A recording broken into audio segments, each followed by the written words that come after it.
Hey, Warners, welcome to another episode of The Women Your Mother Warned You About, brought to you by Sales Gravy. I'm Gina Tramarco, Master Sales Trainer and Coach and Director of Coaching at Sales Gravy. And I am so excited today to have Colleen Stanley on the show because I've wanted her on the show forever. You know, she's like one of those girl crushes that you have in business and you're like, I want Colleen on the show, and I watch her from afar and she's laughing at me right now. But before I let her speak, I'm going to give a little intro to her. If you don't know her, you should. But Colleen Stanley is president and founder of SalesLeadership Inc., a sales development firm.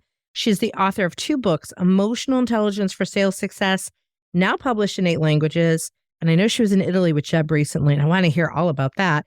And Emotional Intelligence for Sales Leadership, now published in 3 languages. Not sure why not 8. We can find out about that. And Salesforce named Colleen one of the top sales influencers of the 21st century. She has also been named as one of the top 30 global sales gurus. Colleen, welcome to the show. I'm so excited you're here. Gina, thank you. And what a lovely introduction. And yes, you made me laugh out loud. So that's amazing. That must be your improv background. I think it is a little bit of my improv background. I had to throw the girl crush in there. I throw that in every now and then. It might not be politically correct, but sometimes things just come out of my mouth like that. I'm really excited to have you here because the topic we're talking about today is emotional intelligence.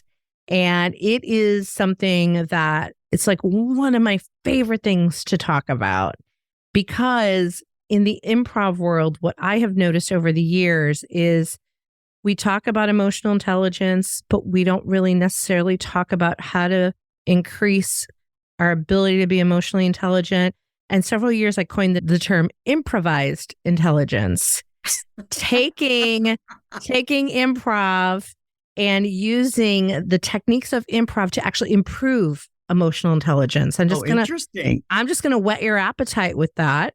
And maybe we'll find our way there. But I have such a passion for this. And I know this is a big thing with you.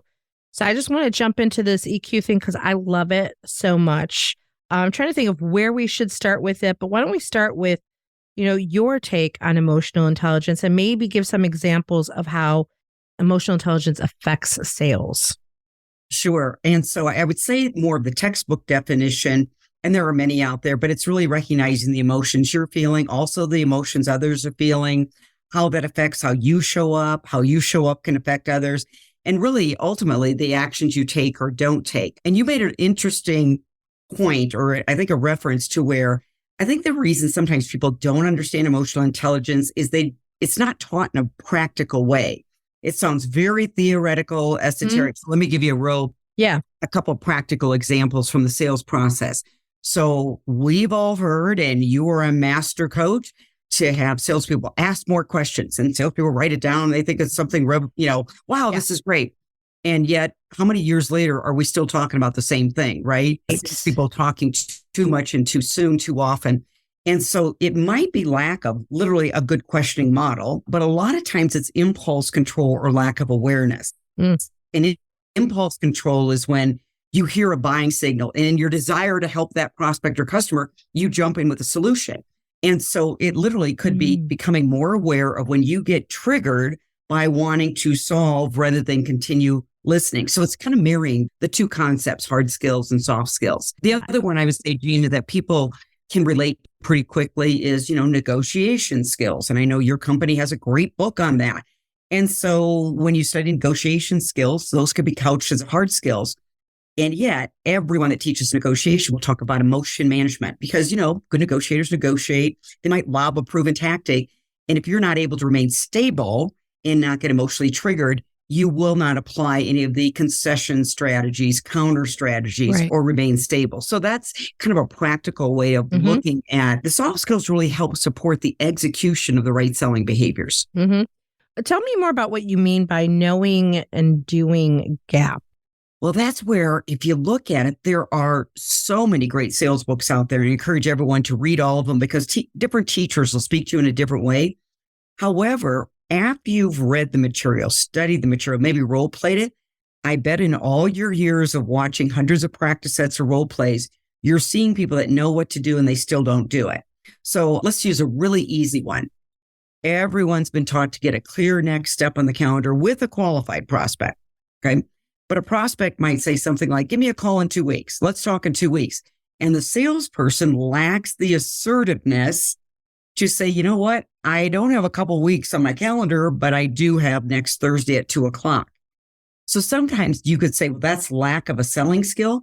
I'll guarantee you it's lack of assertiveness in stating what you need. And what you need is an appointment on the calendar. Right. Check this prospect's commitment to really talking again. That's a very small area, but I know you've had to see this where they're in chase mode because they didn't get that next step on the calendar. Yeah. Yeah. And I'll tell you, over the years, that was probably one of my bigger weaknesses was the follow-up and not getting the next appointment on my calendar. And now I'm sort of unapologetic about it.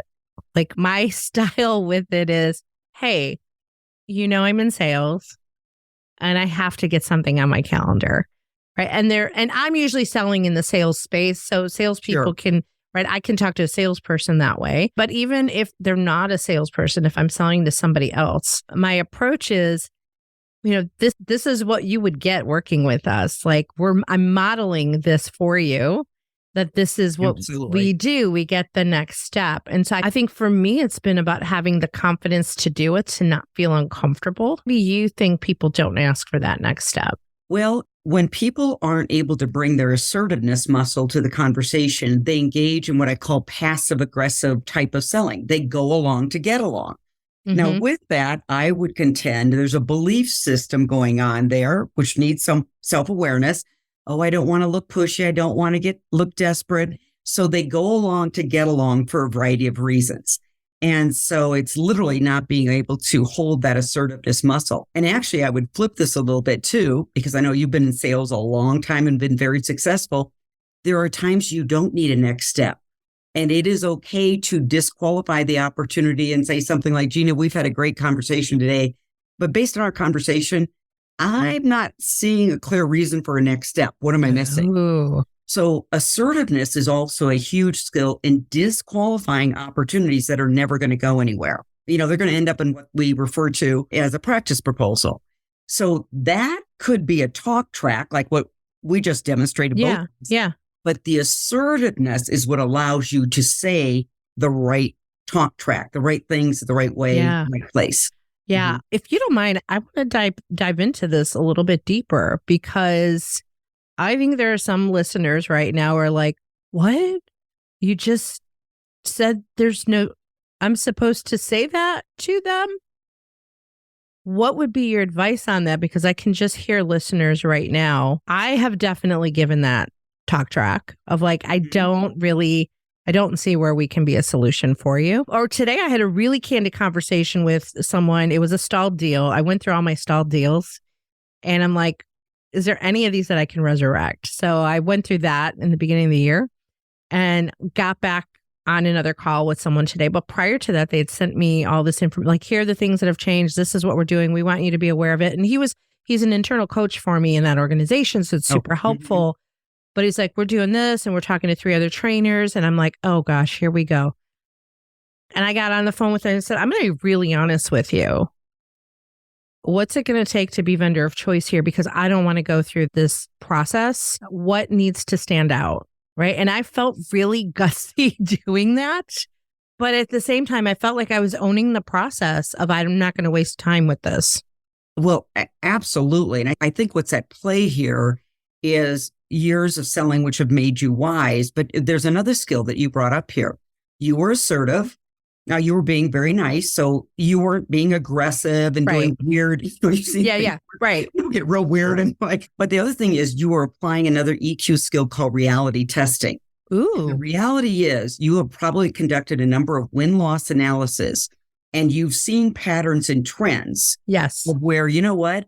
I win here, I lose here. And your gut and probably your instincts were saying, I've seen this movie before. And the reality is we don't win in these situations.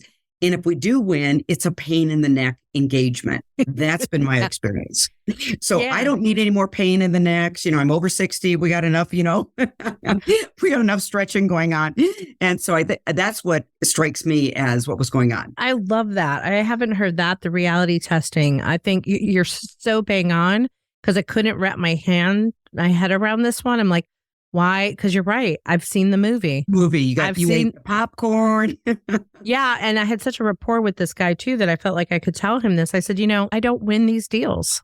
I literally told him that. I said, I don't win them when we're going to have this like trail of vendors. If I can't have the decision maker on the call, you've made it clear you're not that person.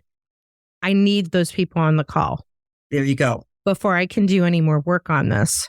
But see, again, what you did here is what a lot of sales professionals don't do.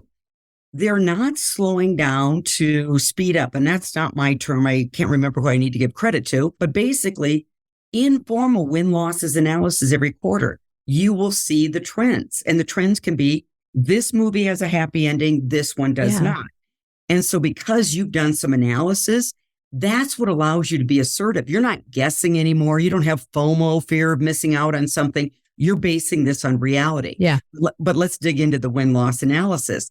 That takes the skill of delayed gratification, putting in the work to analyze your business instead of confusing being busy with productive. So a lot of people won't slow down to literally think, why am I winning? Why am I losing? If I can't see the pattern, I'll bring my manager in. What pattern, am I missing? Because there's always patterns in conversations and, pain points, lead sources, how do I win? And so you have to examine all of those. Yeah. Well, it's interesting you say that, because I was getting ready to go into this call and I'm like, I was excited to re-engage. And then I got that email with all these points in it that he made. And I'm like, why did I do this? Put a fork in my eye. Yeah. And I reached out to a colleague that I really respect, and I respect how good he is at discovery questions. And I reached out and I said, let me read this to you. I want your perspective on good discovery. I'm like, I think I've got the right discovery questions on this, but this is the scenario. And I think that's important too. I'm like, I'm not going to go in this and try to figure it out. I know the movie is not right. Yeah. How do I change the ending to this movie? Who can help me with that and give me a different perspective on it? And I think that demonstrates a lot of self-regard. And with self-regard usually comes humility. Now, that might sound like too big of a word that I'm assigning to what you did. But, there's some people out there that won't ask for help because, wait, I've been in sales a long time. I'm a rock star. I have a track record here. And what you demonstrate is what's really been proven in top producers. They're really aware. I don't have the answer. And I don't mind reaching out to somebody and letting them know I don't have the answer. But that takes a lot of inner confidence. And, again, in the EQ world, they call that, self-regard. Yeah, I love that. Well, we'll see where this goes with this deal, because I think you did great. Thank you. It's freshly moving. When I did say the differentiate, he's like, I want you. You're the one I want. I got 2 other quotes to make them happy, but I want you. And I'm like, great. You want me. You're not the decision maker. I'm like, why me? He goes, I don't know. I just like you. Which, right? I like you. I want you. Right. And so I'm like, so how do I get them to want me? He's like, just be you, send videos of you. And I'm like, okay, we'll see what happens. Yeah, but he was coaching you along the way. And but good for you, because you kind of called the elephant in the room there. You're not the decision maker, and he's been in sales long enough. Yeah. So, and a lot of people will dodge that elephant. They kind of dance around it. They skirt around it, and then it just, ends up being a circus act. Well, I got lucky with this one, because this one has been forthright from the very beginning that I will coach you through this because I want you to win. I'm going to set you up in every possible way. So he's been you don't always get lucky to have that kind of a coach. So I've been lucky with that. Let's shift. Let's talk about examples of how emotional intelligence can help sales leaders become better leaders, or any leaders, because I got my thoughts on this, but I would love to hear your take on taking EQ up a notch with sales leaders. So, there's really probably 3 EQ skills that come to mind. And, the mega skill is emotional self-awareness, because that which you're not aware of, you cannot change. And that which you're not aware of, you're bound to repeat. So if you're having difficulty either managing a team, leading a team, generally what you've got to do is do self-reflection. That's what self-awareness is. And so I don't know if you're seeing this, Gina, but I see a lot of just people, I'm not even going to say sales leaders. They're almost in conversations, but they're only half there. And my opinion is that we have kind of a really distracted society out there. And I have to tell you, when you're having a conversation, you need to be 100% present. People sense that. So in a coaching conversation, if you're distracted, you got your phone out, you got this going on, nobody's going to open up to you. First of all, they're feeling dismissed. And then I think the term is psychologically safe. So self-awareness also has you recognize when you're doing deal review or deal coaching. Deal review is what a lot of sales leaders are good at. Analytics, pipeline, selling stages. Yeah. But you know what? That's great. But deal coaching is the only thing that changes the numbers. And I see a lot of sales leaders shortcut coaching. Sometimes they literally have not gone to a professional training and coaching workshop. They don't know how to do it. So it's not their fault. But others that have learned training and coaching, they're shortcutting it. Okay, we only got 30 minutes. Well, why only 30 minutes? It's the most important thing you're going to do that week or by week. Right. Yeah. What would be, I'm right on there with you, right, is the coaching piece of this. So for those listening that have not been given training in how to coach through a deal, what would be some suggestions that you could give them to at least get them started? My first suggestion, and this is going to sound a little self-serving, but your company offers it, my company offers it. Look everywhere. I don't care. Yeah. I think they need to enroll in a course because, sales managers, frankly, my opinion, get set up to fail. Yes. They hone all of these terrific skills, prospecting, business development, discovery, closing, presentation skills. Then you get into sales management, and these are entirely different skills. Yes. And as a producer, they either read a lot of the books or attended professional training, and then they get into sales management and they don't go to anything. So that would be my first suggestion, is because there is a difference between training and coaching. I would say as a former VP of sales, I was always pretty good at training. I can't say I was good at coaching because I kept telling people what to do. And Gina, after a while, I think I've told this person 3 times. Well, that's called coaching. You've either got a belief system, a buying issue, or there's something going on. And so that's where I would say I was a decent trainer, but lacking the coaching. And so I kept going around the same circle over and over. And I think a lot of leaders fall into that, especially new ones, that they fall into the training pattern of it, or the let me show you how to do it, or I'll do it for you. But they forget to coach after the training. We need to talk about that one. Yeah, let's talk about it.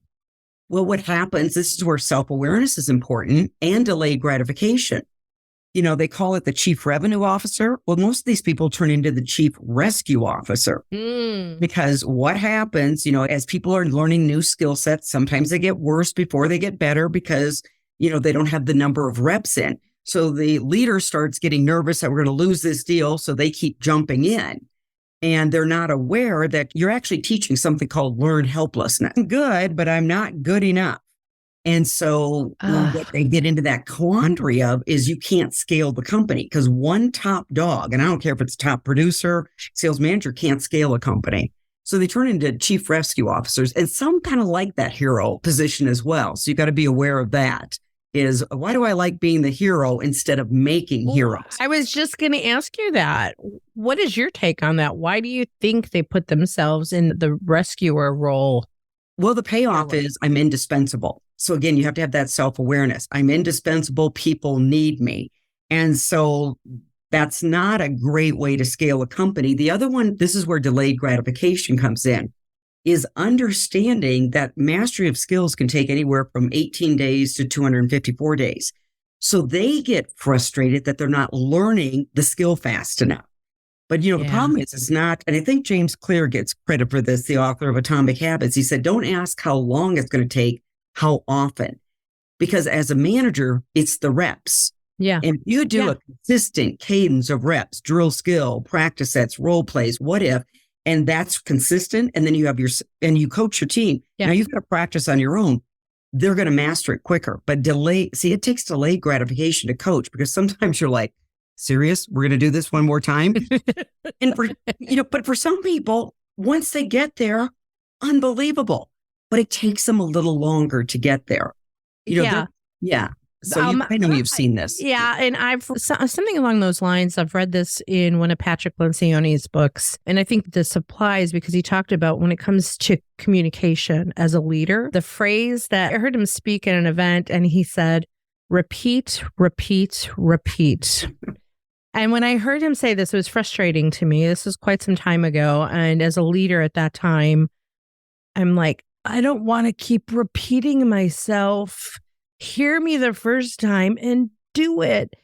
But the aha to that I never forgot, because I repeat it, is that people hear it when they hear it. People learn it when they learn it. They don't necessarily hear it the first 10 times you tell them. Or even the first 10 times they practice. And that's really neuroscience. It's neuroplasticity, cells that fire together, wire together. So often, to really, go on a sales call, look comfortable, confident, that takes a lot of repetitions because, if they don't have it, I always make this joke, like they're sitting there with this high level, buyer, and then they're sitting there trying to, reach back. What's my next ninja move? Well, you should know your next ninja move. Okay. And so then the conundrum is this. We all know that being perfectly present is how you show you're engaged. But if you're so worried about what's my next talk track, you're not present and you're self-focused versus other focused. So it just gets into this And I think you would agree with this, right? The person on the receiving end, I teach this a lot with improv, is that the receiver is like, they see that you're not all there. They absolutely do. They see it and they feel it. They can't quite put it together, but they feel that you're not there and you're not fully in the moment and present. And if they've got a problem that, is really eating them up, it could determine the future of their department, their organization, and they're meeting with somebody that's not fully present, well, guess what? I'm not giving you my dollars. And so that's why present, and you're absolutely right, it is energy. And some people think that's woo. And I always say, okay, let's talk about the woo. Have you ever walked into a room and all of a sudden you went, whoa? And they'll go, yeah. That's energy. Something's off in the room. And it could be Thanksgiving dinner where Uncle Henry showed up and nobody likes him. Okay. Or it could be a networking event or something. So absolutely, your improv training goes right into a sales call and making a decision to be present. That's a big one. So where would be a good place to start, in your opinion, your experience, to start building those emotional intelligence skills? How can people become more self-aware, more socially aware? What would be some of those examples be? One of the advice I give everyone is, number one, carve out quiet time, preferably in the morning, to reflect. Okay. Again, that which you're not aware of, you cannot change. Mm-hmm. So you have to identify, where did I get emotionally triggered as a sales professional or a sales leader? And then how do I change my response? Because we all know the trigger isn't going to change. But then from there, I think it's also, as you're debriefing sales calls and there's a miss, often what we have a tendency to do is look at the selling skill that was missed. And that is important. Yeah. I would look at the soft skill that's also missing there. So for example, empathy is one huge skill out there. But if a salesperson is being assertive on a call, asking challenging questions on a call, but they're not demonstrating empathy, they might have blown trust and rapport. And so I suggest to people, look at the hard skills and soft skills at that selling stage and see which one needs more development. So empathy. I used to be a member of Vistage, and I used to be a Vistage speaker. So I would go speak in front of all these, usually men, and I would talk about emotional intelligence and I talk about empathy. And one day, one of these CEOs said to me, I do not have time for empathy for these people. I am not going to be empathetic. They should just get it. And I was like, okay, that's a separate conversation for later. So how do we get people to become more empathetic? How do we move that needle? Well, here I've heard the same thing from CEOs, sales leaders. This is what they're confusing. They believe that empathy means you let people off the hook. There is a time when you simply as a coach display pure empathy. And let's say you've got a salesperson that's done everything right and that deal's going south. That's an empathy conversation. Now, if you have a salesperson that isn't demonstrating selling behaviors that might be impacting the whole company, let's say the good old CRM conversation, right? That's the time when you demonstrate empathy, but you follow it up with assertiveness and expectations. Mm-hmm. So that's where they confuse the two. And then I would say the second one, I don't know what this gentleman's thinking. Empathy sometimes is one or two sentences, and it can change the conversation. Because what I talk about a lot, and I know I'm not the only person saying this, people can't hear you until they feel like you've heard them. So this gentleman is probably saying and telling and doing the same things over and over and not getting behavior change. And literally, if somebody's ears are emotionally on fire or they don't feel like you care, the message doesn't land. So he's actually wasting more time by not demonstrating empathy in the right context, in the right places. Right. What about in a sales conversation for the individual contributor out there who doesn't have somebody like you or I to coach them? And of course, we're available for that.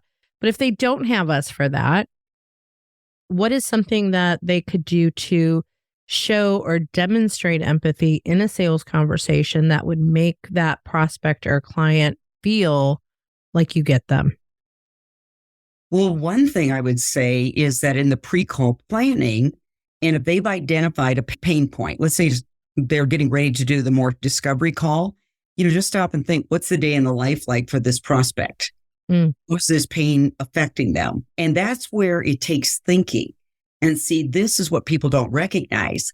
We're losing our ability to think. And you got to think of what somebody's day in the life is like before you can express what the day in the life is like. So let's say here's an example that I used at a second book. And I said, you've got a prospect that's open and the current vendor fell short. Buying signal. Well, now think about that prospect. Here's what they're thinking. I like you, Gina, but the last person I liked, they said all the right things. I really did my due diligence and I still made a wrong decision. You know what the emotion is? Self-doubt. I don't know if I'm capable of making a good decision. So you know what? I won't make any decision. Yeah. And if the salesperson doesn't say all those things, hey, listen, we're all pretty likable. Bet the other person said they could do this. Bet you did your due diligence and you still made a decision that is not serving you well. And you're probably thinking I'm saying anything you want to hear. Is that fair? And you stop. Because now you've said what that prospect is thinking or feeling. Yeah. I love that. 2 stories on that because I always use like dating analogies or yes. relationship analogies. When I started dating my husband and I was like, you're just too good. You're too good to be true. There's something wrong with this picture. And he goes, this is who I am.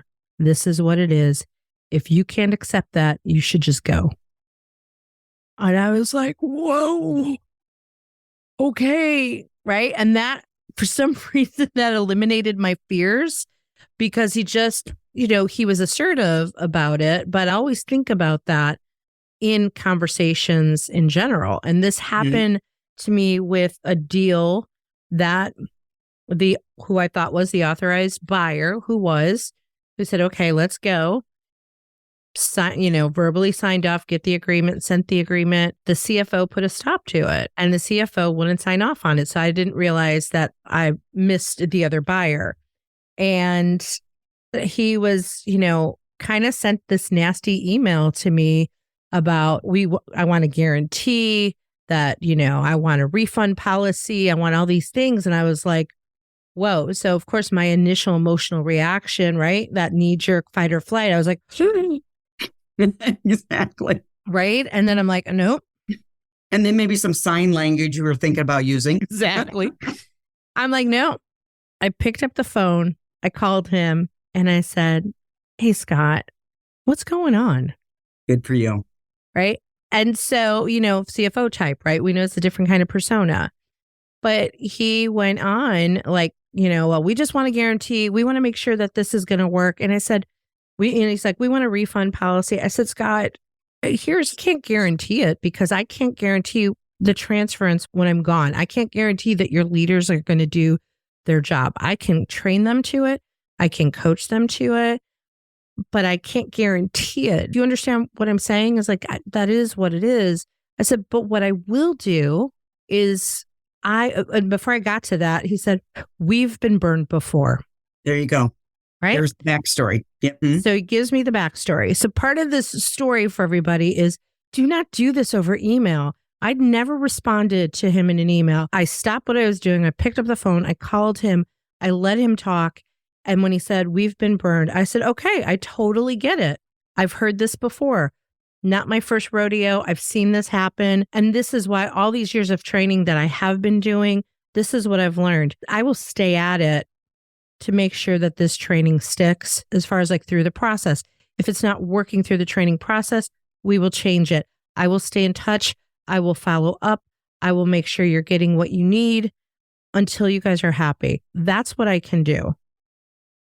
And he goes, okay, I just needed to vent.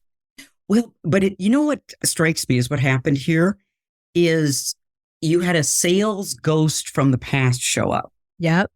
And a sales ghost is you think your competitor are the maybe two companies you're competing against.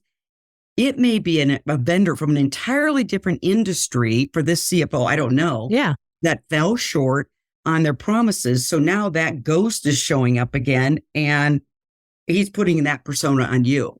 And so that's one you got to really be tuned into. And you picked up on it right away, like guarantees and this. I mean, the ridiculous request, right? Right. So there's something else going on there. Right. And you knew that there was tuning into that. Yeah. I was trying to figure out what's the underlying issue here because it's not me. It's not us. There's something deeper going on. Let me get to that. And then when he said, I just needed an event, he goes, I'm good now. I'm good. I'll sign it. And I said, great. I said, I am going to send you a follow-up email with my commitment to you that states I'm going to be continuing to stay on this to make sure you get what you want. He's like, I'm good. Just sign. I'm going to sign it. So, and I still have they're still my client. They still work with me, right? They still go through, they're still my client. They're a repeat client. But that conversation with that, like those are the unknowns, I think, for salespeople that they're not aware of from an EQ standpoint, that they're not getting deep enough in who all the stakeholders are and what's impacting them. Exactly. And the fact that you picked up the phone.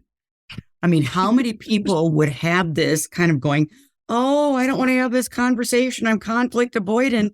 And instead, you're just simply going, you were truly being curious. We always talk about it. Don't you want to, in our business, don't you sometimes want to go, I'm done with the cliche words. Everybody says, be curious and nobody's curious. But you were truly, in my opinion, curious as to what's going on here and picked up the phone to have the conversation. I think a lot of people would avoid that due to, some story they're telling themselves. I'm going to get yelled at. I'm going to be asked a question I don't answer. Well, you're going to not know the real case, and then you've just wasted a lot of time. So, well, I think you hit on whether or not it's a cliche word, it is a word that I love is curious. Mm-hmm. And I think that's probably one of my secret sauces because it goes hand in hand with creativity and improv and being childlike, the childlike curiosity. I think doing improv for decades has kept me a little bit childlike state. Mm-hmm. Where I'm curious about everything in the sales process, everything about the organization, everything about everybody on your team. I just like, I want to know more about that. And I get entrenched in that. The curious factor goes a long way. Is there anything that you do or suggestions that you have for improving that curious factor? One that's helped me is, and it was something that happened many years ago and probably has played in. And let me see if I can connect the dots here. So many years ago, when I was at Varsity Spirit Corporation, Jeff Webb was the CEO at that time. And Varsity is the school spirit company. So they're getting ready they brought in, I don't even know how many instructors at that point, 300 to 500 instructors to go out and teach cheerleading and dance camps, right? And this is the most buffed group of young people you've ever seen. And I remember Jeff, addressing and welcoming them and said, let me share with you.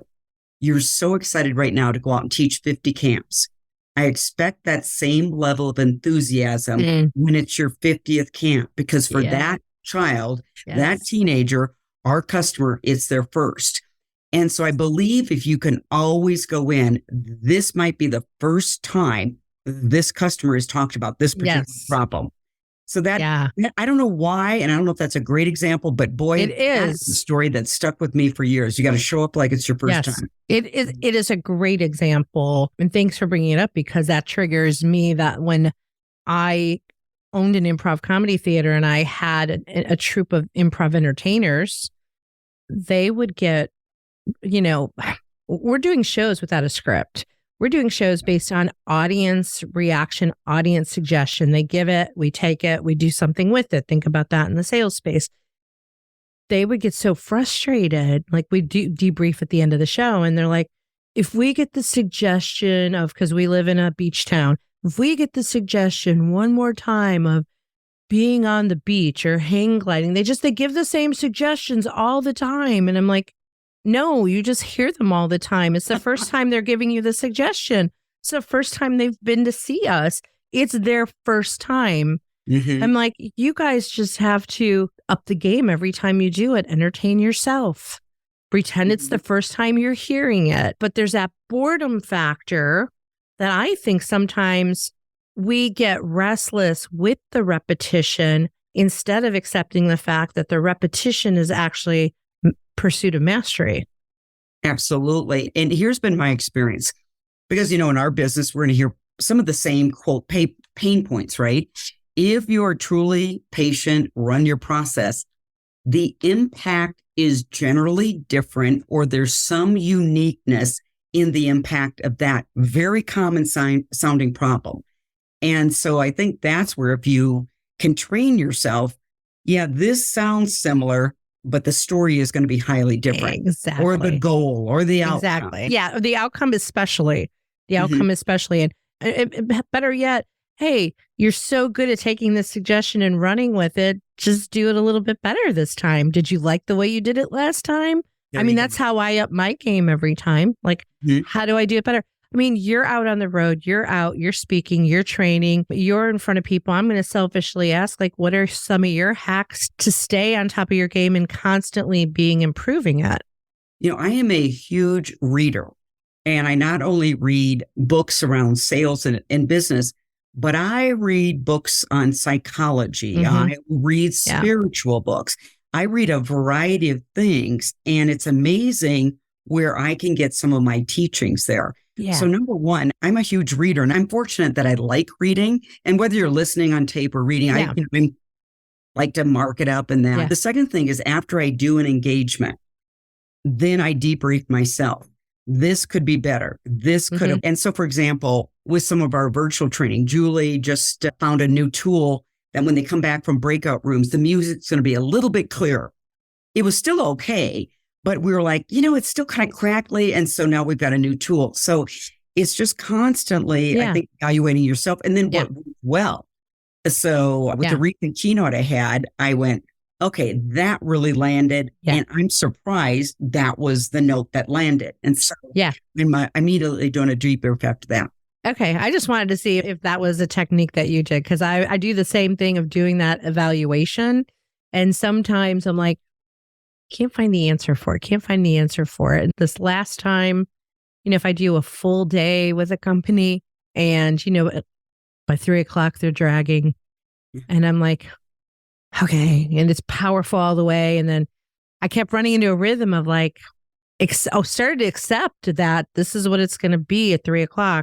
And I'm like, no, there's got to be something different I can do. And I came up with a new way to end a day. And it was the most powerful. I'm like, why have I not been doing that? Why did it take me like 20 years to figure this little piece out? Right. Right. So it does. But the good news is you kept after it, right? Trying to figure it out. And in fairness, everybody reads about most people have a lull at 2 or 3 o'clock. So, frankly, you might have been getting encouraged by everybody. Oh, Gina, that's just the way it is. And so that could be it, right? I was like, oh, this is the way it's always going to be, status quo. And then I'm like, I'm determined. I'm happy I changed it, because at the end of it, the leader was like, that was amazing. Yeah. Come back next year. Absolutely. Like, can you sign the agreement right now? Okay. One more question, maybe one more. We'll see. What's more important, EQ or IQ? And talk a little bit about the difference between the two. So the answer is, I think they're both equally important. And this is where I think people get very nervous when they know that this is kind of where we specialize, because they're like, what do you mean the IQ? So in the sales context, I frame up IQ as product knowledge, technical knowledge, development skills, sales process skills, presentation skills. So kind of the hard skills. Yeah. Mm-hmm. Then the EQ skills can be a variety: empathy, interpersonal skills, impulse control, reality testing, optimism. And all of those skills help with the execution of the hard skills. So it's kind of like diet and exercise. You can hit your sales goal without studying EQ. Yeah. Right? You can hit your sales goal probably with a lot of EQ and maybe not as much a sales process. Yeah. But if you're going to get to the goal fastest, it's like diet and exercise. Yeah. Learn both and master both. So that's where, and I think in this day and age, it's moving fast out there. It's changing really fast. And so if they're equipped with 100% of the skills, yeah, I think they're going to quit stressing out and burning out and dropping out, because frankly, if you're not hitting the fun quota, then sales is not the profession. Yeah. You're having a lot of fun out there. I would say, tell me about the fun quota. What's the fun quota? I love fun. What's the fun quota? Well, right now, and I know you're seeing and hearing all of it, and the research is, what percentage of salespeople are stressed? They find it hard.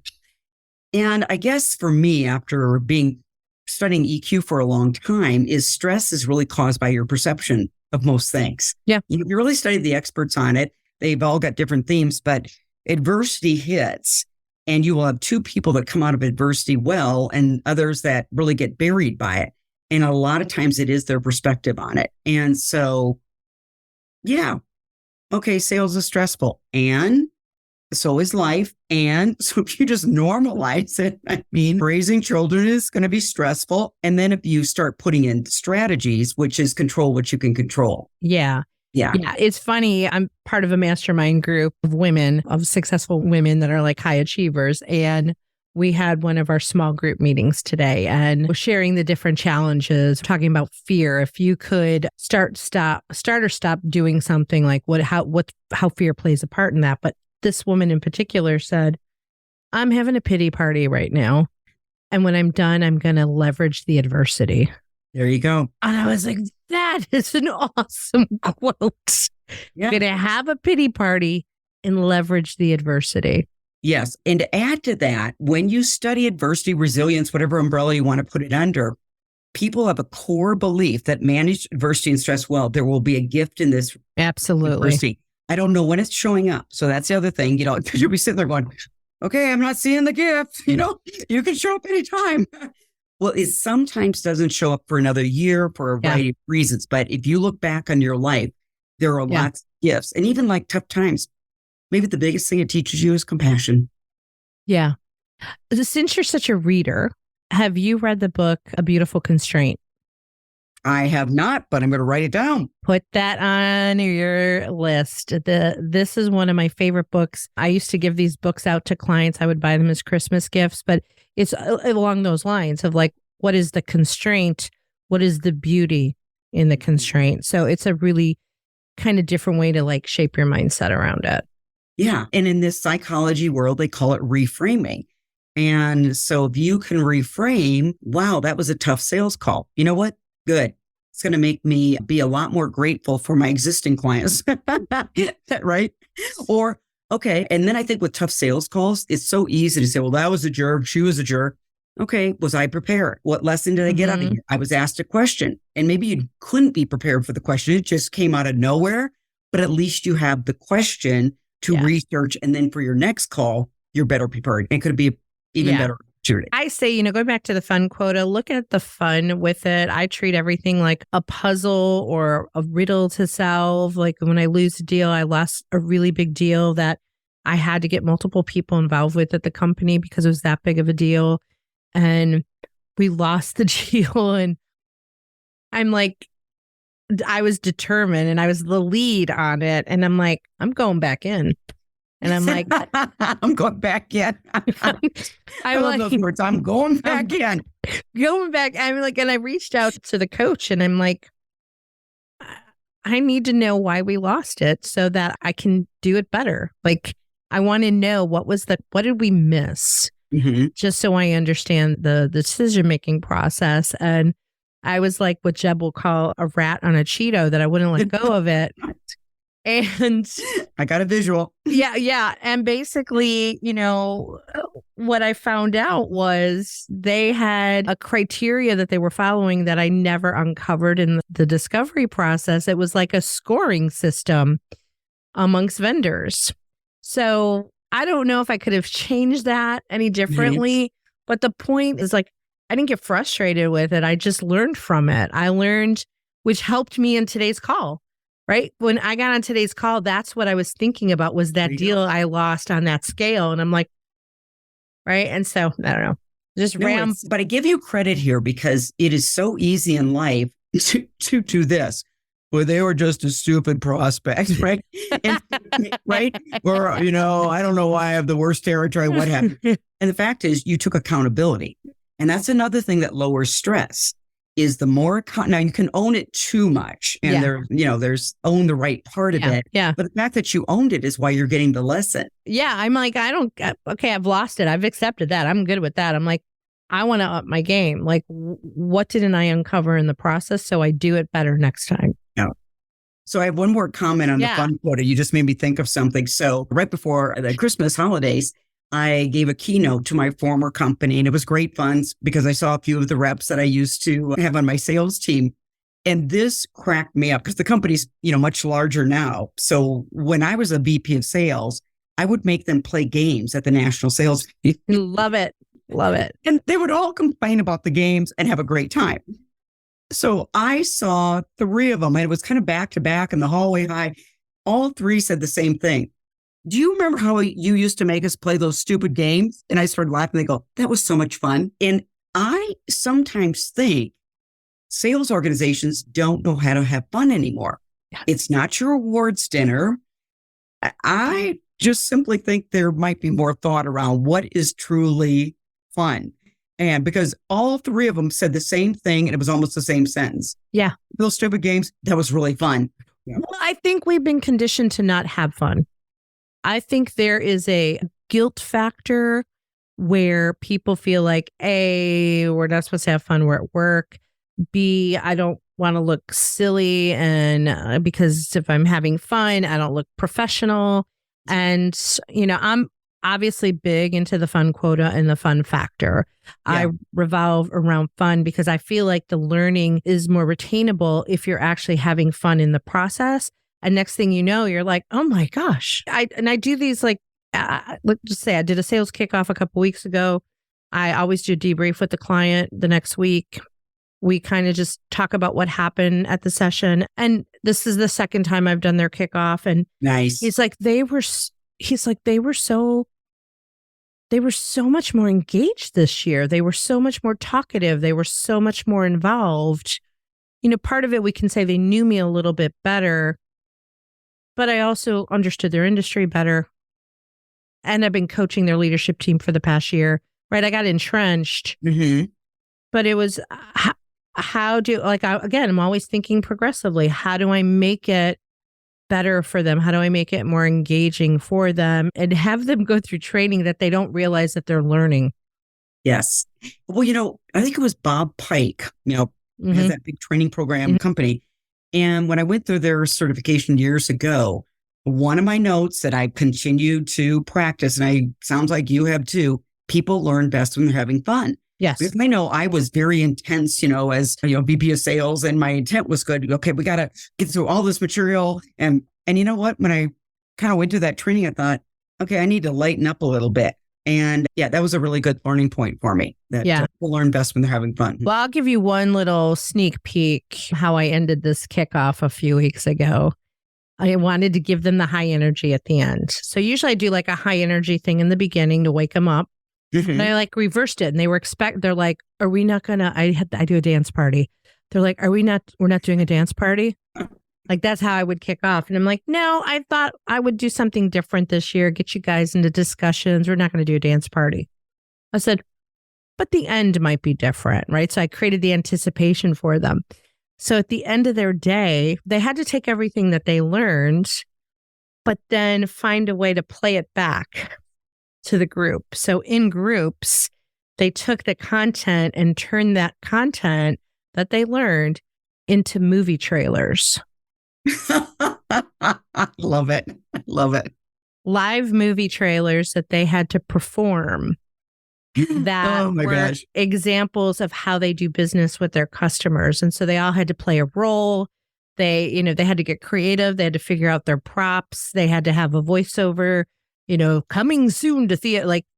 And the leader was like, "You're doing what?" "Oh, okay." Yeah. And they couldn't stop laughing. The videos of this stuff is hysterical. But that was their wrap up. And they walked out on. Never forget it. They'll never forget it. And they walked out on a high, but it was the way for them to present. This is what we learned today. Absolutely. That's brilliant. Absolutely brilliant. So I put that comes from the improv world. It's an improv game. It has been so fun having you here today. I hope you would come back again on the show. Absolutely. If people want to connect with you, reach out to you, work with you, what are the best ways for them to do that? Our website, like many, has some really good resources, free resources, and that's SalesLeadershipDevelopment.com. Okay. And then obviously I'm on LinkedIn. That's another good way we're posting like you guys are. So I've got a video every week and then some post twice a week there too. So and sign up for our newsletter if you're prone to do that. And that it's geared a little bit more for sales leaders right now than salespeople. But generally, the message resonates across the roles. Yeah. Well, great. I know sales leaders need help. So check out Colleen Stanley in all the places. Thanks again, Colleen, for being here today on the Women Your Mother Warned You About. I hope it was fun for you. It was. And I love the title of this podcast. Thank you. Thank you. Thank you to all of our listeners to listening to this episode brought to you by Sales Gravy. And hey, if you're a sales leader or an individual contributor, check out salesgravy.university, where we've got nearly 200 courses, both live and on demand. A couple courses I may have created in there. Check that out to take your skill level to the next level. And check us out at womenyourmotherwarnedyouabout.com or salesgravy.com or salesgravy.university. We'll see you on the next episode. Bye, everybody. Bye, Colleen. Bye-bye.